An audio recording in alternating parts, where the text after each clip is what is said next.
এবার আসেন একটু খেয়াল করেন, 100 ভাগের রহমত 1 ভাগ আল্লাহ দিয়ে দিলেন, 99 ভাগ রেখে দিলেন আপনাকে আমাকে বাঁচানোর জন্য। কথা বলেন ঠিক কিনা? এবার সেই আল্লাহর রহমত থেকে আল্লাহ কি বলছেন, লা তাকনাতু মির রাহমাতিল্লাহ, আমার রহমত থেকে কখনো তোমরা নিরাশ হয়ো না। এবার টোটাল বিষয়টাকে আমি একটু গোছাই নিচ্ছি।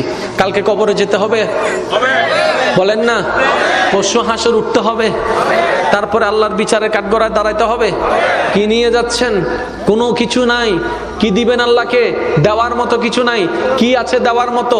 হিংসা আছে, অহংকার আছে, দুশমনি আছে, অন্যের জায়গা লুণ্ঠন করা আছে, অন্যের ভাগ নেওয়া আছে, অন্যের সম্পদ মেরে খাওয়া আছে, কারো মনে অন্যায়ভাবে কষ্ট দেওয়া আছে। এগুলা ছাড়া তো আল্লাহকে দেওয়ার মতো কোনো কিছু, তো বাঁচার তো কোনো উপায় নাই।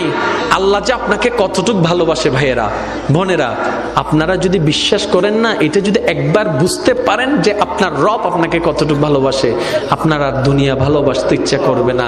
তখন ইচ্ছা করবে মন প্রাণ উজাড় করে আপন রবকে ভালোবাসার জন্য। বলেন না সুবহান? আর একটু জোরে বলেন। এবার মনোযোগ আছে তো সবার? শেষ করে দি, ফিসনের গুণ হতে শেষ করে দিই। ভালো আয় কিন্তু আন্দানো দেখি রে ভাই, ফিসুতে মানুষ সদ্দরিয়েছে আত্মরণ চাই। ও আল্লাহ রে, দুগুণ সাই ফিসনের ভাই একবার হনসে মার হাবা, ইতারা ফিসনের ভাই ফানলার ইতারা হই দি আর বার হন মার হাবা সুবহানাল্লাহ একবার হন।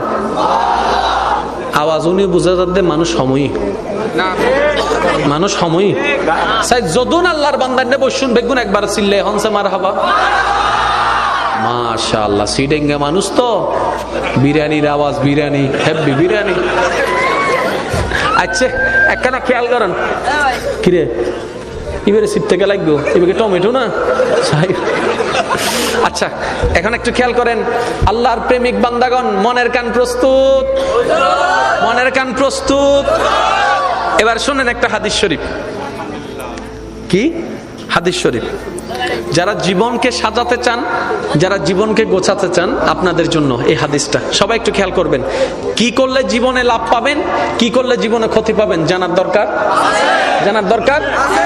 আর ইসলাম সবচাইতে সহজ, ইসলাম সবচাইতে সহজ। একটু খেয়াল করবেন।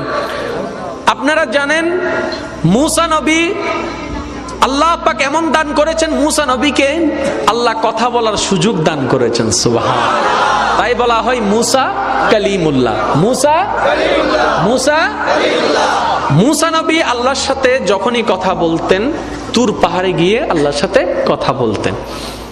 এবার মুসা নবী একদিন রাস্তা দিয়ে হেঁটে যাচ্ছে, যাওয়ার সময় একজন মুসা নবীর উম্মত মুসা নবীকে দেখে বলে, ইয়া নবী আল্লাহ, আপনি তো আল্লাহর সাথে